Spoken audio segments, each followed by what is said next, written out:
I don't think I could have ever imagined 15 years ago when I signed up for my Fulbright grant, the ways in which it would impact my life, the ways in which it would take me down the path that I am on today.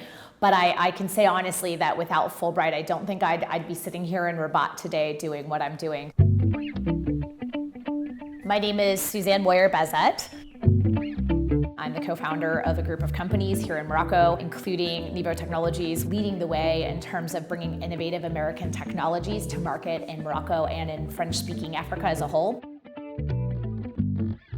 I'd been running exchange programs for a long time, and I'd seen the impact they had on others, and I thought, well, why don't I really want to have this opportunity for myself. I'd visited Morocco, but I'd never spent enough time here to understand the Moroccan business environment, and for me, Fulbright was that amazing opportunity. At the time, the United States and Morocco had just signed the free trade agreement, which was really monumental. It was the first free trade agreement between the United States and an African country, a North African country. So I spent a year essentially interviewing CEOs and entrepreneurs in Morocco, talking to them about the opportunities that they perceived as a result of the free trade agreement and how they saw themselves taking advantage of the new business opportunities. I can talk at length about how Morocco has impacted me in those 15 years, but I like to think that I left some impact here in Morocco as well. As an entrepreneur, I see it in the more than 40 young Moroccans that I now employ, and we've been very lucky to be able to invest in training, in skills development, which has really, I think, had a huge impact on them, on their families. I have been for a long time now as well on the board of directors of the High Atlas Foundation.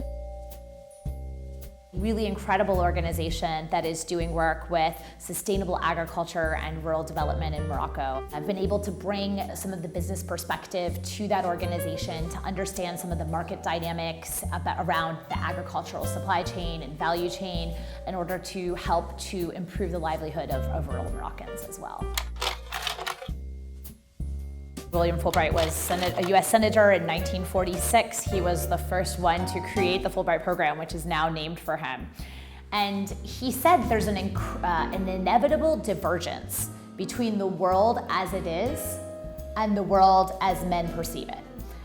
And that, to me, really summarizes what Fulbright is about and what Fulbright has been doing for the last 75 years.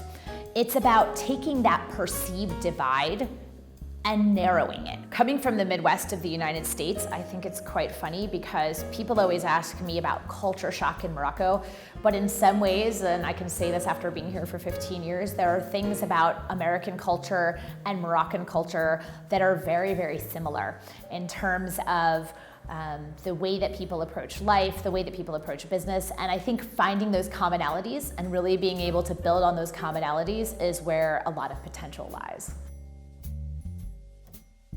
ولدي كبير إلا سألتي لي واش أنت مغربي ولا واش أنت أمريكاني كيقول لي أنا بجوج. It's his identity, so it's great. It's impressive